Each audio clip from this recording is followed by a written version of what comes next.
চিন্তন যে গৌরহরি হরে কৃষ্ণ হরিবল সমবেত আমার গৌর ভক্ত এবং কৃষ্ণ ভক্ত মণ্ডলী, আমার গৌর অনুরাগী কৃষ্ণ অনুরাগী ভক্তিমতী মায়েরা, দেখুন জ্ঞানহীনা ভজনহীনা শ্রদ্ধাহীনা কৃষ্ণ প্রেম মাধুর্যহীনা এবং এই কীর্তন জগতের সর্বকনিষ্ঠা অধমা কৃষ্ণা পাল এবং আমার এই ক্ষুদ্র সম্প্রদায় থেকে আপনাদের আতুল চরণে জানাই অনন্ত অনন্ত কোটি দণ্ডবত প্রণাম।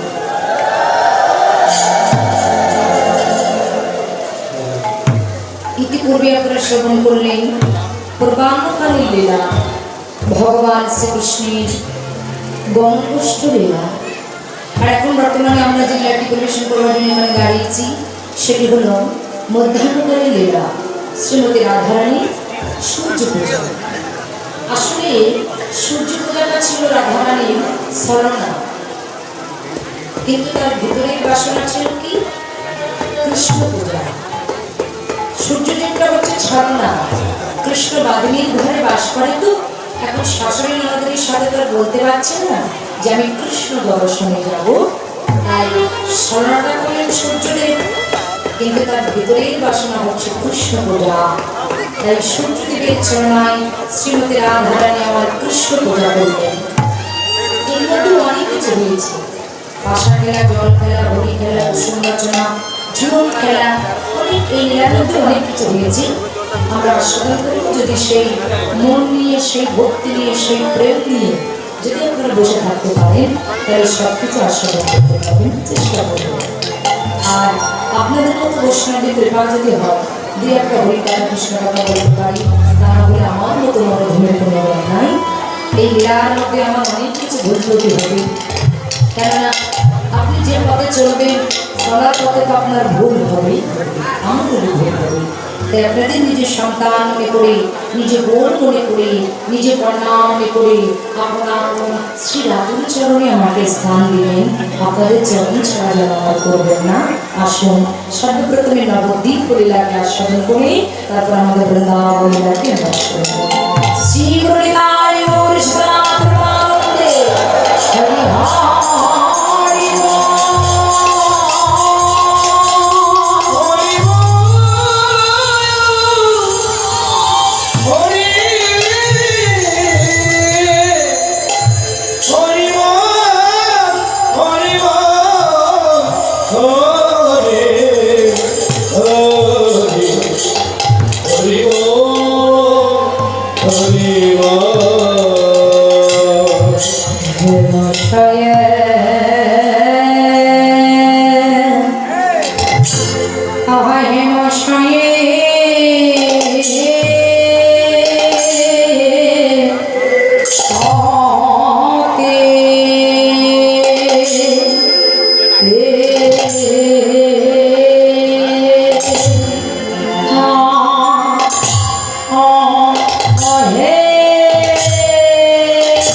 Yeah.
কি বাজাবো জানো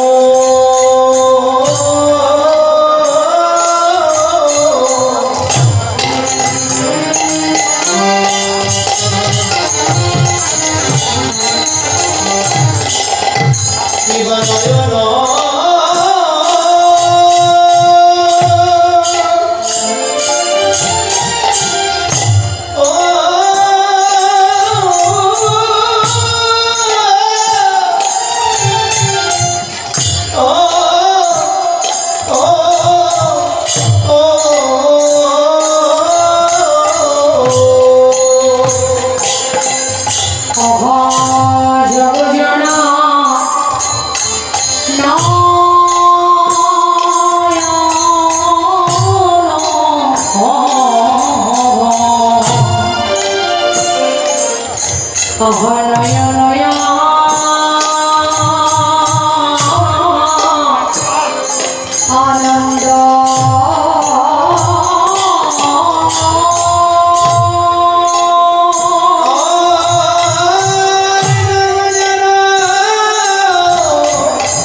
নবদ্বীপ চাঁদমা প্রাণ গৌর সুন্দর, যিনি বলেন সতী মাতা আনন্দ দুলাল বিষ্ণু পিয়াজি প্রাণ বল্লভ, যিনি বলেন আমার মা যশোদার প্রাণের গোপাল, যিনি লীলাশ্রয় আশ্রয় দাতা পিতাবতা পরিবারিতা আস্তে যিনি বলেন অন্ধের লড়ি।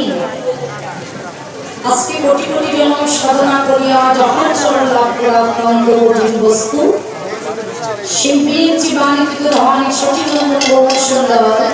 কথা বললে হবে না, মন দিয়ে শুনতে হবে, কথা বলবেন না। আজকে আমাদের মতো অত্যাচারী দুরাচারী পাপাচারী বেবিচারিণী কৃষ্ণ গুণবতীর মুখে জীবকে কৃষ্ণ মুখের পরিবার প্রত্যাশায় এদিকে মন দেন সবাই।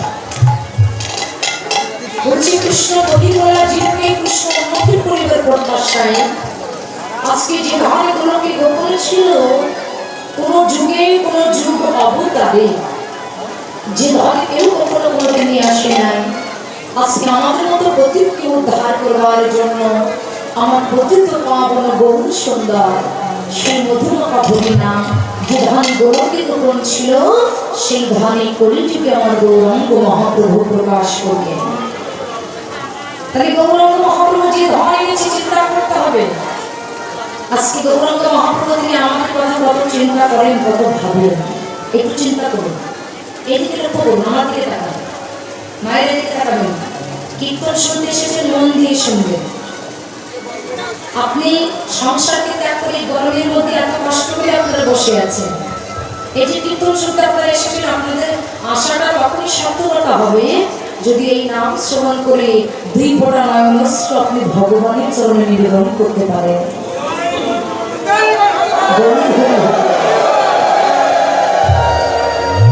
এই যে এত কষ্ট করে আপনারা এসেছেন, আপনাদের আশার সার্থকতাটা এখানেই হবে। তাই বাবা আন মন নয়, সারা জীবন সংসার মধ্যে আমরা আনমনস্ক থাকি, আন কথা বলি, আন কথা চিন্তা করি, আন কথা ভাবনা করি। কিন্তু আজকে একটা শুভ দিন, আর এই শুভ দিনে আজকে মহা সেই একাদশীর দিনে আজকে কীর্তন হচ্ছে, এই দিনে আপনারা কীর্তন শ্রবণ করছেন, এটাও আমাদের মতো মানব জীবনের মঙ্গল। তাই আনমনস্ক নয়, কোনো কীর্তন আসনে এসে বা কোনো হরিনাম আসনে এসে যদি কোনো ব্যক্তি আন কথা বলে, আনমনস্ক হয়, আন কথা চিন্তা করে, আন কথা ভাবনা করে, আপনি এসেছেন কীর্তন শুনতে, তাতে কি হয়েছে? আপনার কোনো ফল আপনি লাভ করতে পারবেন না, বরং আরো আপনি নরকগামী হবেন। কেন? আপনি যেখানে থাকুন না কেন চিন্তাধারাটা ঠিক রাখতে হবে। যেমন বাবা 2 বন্ধু, এক বন্ধু বাবা কি করতো না, এক বন্ধুর ভিতরে খুব কৃষ্ণ প্রেম ছিল, যেখানে হরিনাম আসর হতো, কীর্তন আসর হতো, সেই বন্ধু সেখানে প্রত্যেকদিন ভাগবত পাঠ শ্রবণ করতে যেতেন। আর একটা বন্ধু সে কুপথে চলতো, মানে মদ গাঁজা সেবা করতো, যেখানে পতিতা থাকতো সেখানে চলে যেত। হঠাৎ করে 2 বন্ধু যেতে যেতে বাবা একদিন পথে দেখা হয়ে গেছে। আর যেটা পথে দেখা হয়ে গেছে, যে বন্ধু প্রত্যেকদিন ভাগবত পাঠ শ্রবণ করে, কীর্তন শ্রবণ করে, হরিকথা কৃষ্ণ কথা আস্বাদন করে, ওই 2 বন্ধুর সঙ্গে সামনাসামনি দেখা হয়ে গেছে। আর যেদিন বাবা দেখা হয়ে গেছে, কি করলো না, ওই যে বন্ধু প্রত্যেকদিন ভাগবত পাঠ শ্রবণ করতে যায়, ওই বন্ধু যে প্রত্যেকদিন মদ পান করে, গাঁজা পান করে পতিতালয়ে যায়, ওই বন্ধুকে ডেকে বলছে, সারা জীবন তো কুপথে মন দিলি, অসৎ পথে চললি, সংসারে ডুবে থাকলি, কত কুকথা কত চিন্তা ভাবনা করেছিস, আজকে আমার সাথে চল, অমুক গ্রামের কীর্তন হচ্ছে, চল আমরা সেই গ্রামে যাই, চল। সারা জীবন তো মদ পান করলি, এবারে তো হরিনাম অমৃত মধু পান করে দেখ, দেখতে দেখতে তো জীবনের বেলা প্রায় ফুরিয়ে এসেছে, আর কত থাকবি, এবার চল হরিনাম শ্রবণ করতে চান। এখনো পর্যন্ত যে মদ গাঁজা খায় তার কি আর হরিনাম ভালো লাগবে? যে একবার ভিতরে ডুবে গেছে, এখনো বলছে আমি ওখানে যাবো না, তুই একটা কাজ কর, প্রত্যেকদিন হরিনাম শ্রবণ করিস, কৃষ্ণ নাম শ্রবণ করিস, ওই নাম শ্রবণ করে তুই কি পাস? কোনো কিছুই তো পাস না। নাম শ্রবণ করিস, শুধু কাঁদিস, দুঃখ কষ্ট জ্বালা যন্ত্রণা হয়। একটা কাজ কর, ওই নাম শ্রবণ করতে না গিয়ে তুই আমার সাথে চল, তুই আমার সাথে চল, আমি প্রত্যেকদিন যে মদ পান করি, পতিতালয়ে যায়, আজকে এই জায়গায় চল, দেখবি তুই কত সুখ কত শান্তি লাভ করতে পারবি। লক্ষ্য করুন, দেখুন মানুষের চিন্তাধারাটা কেমন। আপনি যেখানে বসে আছেন, আপনার চিন্তা যদি সঠিক না হয়, আপনার ভাবনা যদি সঠিক না হয়, মনটা যদি এখানে না থাকে, তাহলে আপনার আশাটা বিফল হয়ে যাবে। তারই একটা প্রমাণ। এখন জীবন প্রত্যেকদিন ভাগবত পাঠ শ্রবণ করতে যায়, পাঠক পাশে ভাগবত পাঠ করছে, এই আপনাদের মধ্যে এতটা ভক্ত হয়েছে, এই ভক্তের মধ্যে ওই বন্ধুটা বসে আছে।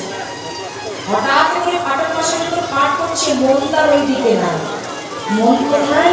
ওই বন্ধুর কথা চিন্তা করছে। তাই তো বন্ধুটা বলেছিল আমার সাথে যেতে, মদ পান করতে, পতিতালয়ে যেতে, আমি এই পাঠ শুনতে না এসে যদি আমি পতিতালয়ে যেতাম, তাহলে মনে হয় আজকের আনন্দটা আমি ভালো লাভ করতে পারতাম। দেখুন চিন্তাধারাটা কেমন, মন দিয়ে শুনবেন। আর যে বন্ধু প্রত্যেকদিন মদ পান করে, যে গাঁজা খায়, যে পতিতালয়ে গমন করে, ওইখানে যে ওই বন্ধু মনে মনে চিন্তা করছে। তাই তো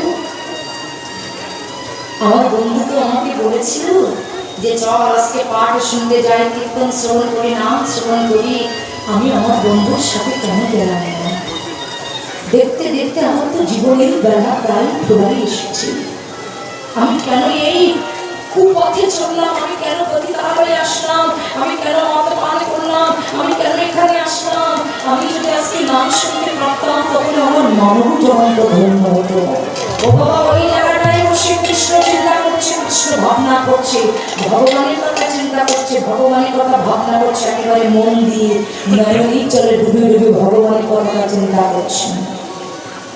হঠাৎ করে কি হলো বাবা?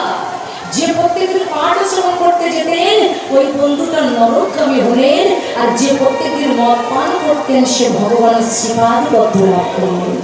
কেন? বলে চিন্তাধারাটা দেখতে হবে, চিন্তা ভাবনা, আগে মনটা দেখতে হবে। সে যতই যা কিছু বলুক না কেন, এই জন্য ভগবান বললেন তুমি সংসার মধ্যে সংসার করো। কলিযুগে তোমরা কলিযুগের মানুষ সংসার করবে। গৌরাঙ্গ মহাপ্রভু তিনি সংসার করেছে, সংসার করতে কারো নিষেধ করে নাই, বলেছে সংসার করো, কিন্তু সুন্দর যে মনটা আছে, ওই মনটা তোমরা আমার কারণে নিবেদন করবে। যাই কিছু করুক না কেন, ওর মন কিন্তু ওখানে ছিল না, ওর ভাবনাটা ছিল কৃষ্ণ চিন্তা, কৃষ্ণ প্রেম, ভক্তি। আর আপনি আজকে এখানেই বসে আছেন, এই কীর্তন শ্রবণ করছেন, এখন বসে বসে যদি স্মার্টফোন চালান, কখনো দেখছেন এখানে আসার চাইতে না আসাটাই ভালো। এই জন্য বলেছে এসেছো যখন মন দিয়ে শুনতে হবে, যেন এসেছে সঙ্গে করে আমি কিছু নিয়ে যেতে পারি। আন কথা ভাবনা চিন্তা করলে হবে না।